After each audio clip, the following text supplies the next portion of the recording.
Hello, അങ്ങനെ കാത്തിരിപ്പിനൊടുവിൽ ഇപ്പോൾ bazooka എന്ന ചിത്രത്തിൻ്റെ 4-ാം ദിവസത്തെ കേരള ബോക്സ് ഓഫീസ് കളക്ഷൻ റിപ്പോർട്ടൊക്കെ പുറത്തു വന്നിരിക്കുകയാണ്. ആ ഒരു അപ്ഡേഷനാണ് ഇന്നൊരു വീഡിയോ ഭാഗത്ത്. വീഡിയോയിൽ മുൻപ് വീഡിയോ ലൈക്ക് ചെയ്യുക, ചാനൽ സബ്സ്ക്രൈബ് ചെയ്യുക.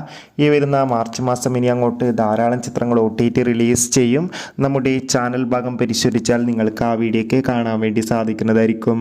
മമ്മൂട്ടി, ഒപ്പം ഷൈൻ ടോം ചാക്കോ, ദിവ്യ പിള്ളെ, ഗൗതം വാസുദേവ മേനോൻ എന്നൊക്കെ പ്രധാന കഥാപാത്രങ്ങളായ ചിത്രമായിരുന്നു ബസൂക്ക. ചിത്രത്തിന് അത്യാവശ്യം ഒരു ബുക്കിംഗ് തന്നെയാണ് 4-ാം ദിവസമായി ഇന്ന് ഞായറാഴ്ച കേരളത്തിൽ നടക്കുന്നത്. അതുകൊണ്ട് തന്നെ ഏവരുമേറെ ആകാംക്ഷയോടെയാണ് ചിത്രത്തിൻ്റെ കളക്ഷൻ റിപ്പോർട്ടൊക്കെ അറിയാൻ വേണ്ടി കാത്തിരിക്കുന്നത്. ഞായറാഴ്ച ദിവസം മാത്രം ചിത്രത്തിന് 3 കോടിക്കടുത്ത് നിന്ന് കേരള ബോക്സ് ഓഫീസ് കളക്ഷൻ നേടിയെടുക്കാൻ വേണ്ടി സാധിക്കുമെന്നാണ് ട്രാക്കിംഗ് റിപ്പോർട്ടുകൾ സൂചിപ്പിക്കുന്നത്. എന്തായാലും ചിത്രത്തിൻ്റെ കൂടുതൽ ബോക്സ് ഓഫീസ് കളക്ഷൻ റിപ്പോർട്ടിനായി കാത്തിരിക്കാം. ബസൂക്ക എന്ന ചിത്രത്തിന് വേണ്ടി എത്ര പേര് കാത്തിരുന്ന് കമൻറ്റ് ചെയ്യുക. ചിത്രം കണ്ടവരുടെ അഭിപ്രായം കൂടി കമൻറ്റ് ബോക്സിൽ രേഖപ്പെടുത്തൂ. അടുത്തൊരു വീഡിയോയിൽ കാണും വരെ ബൈ.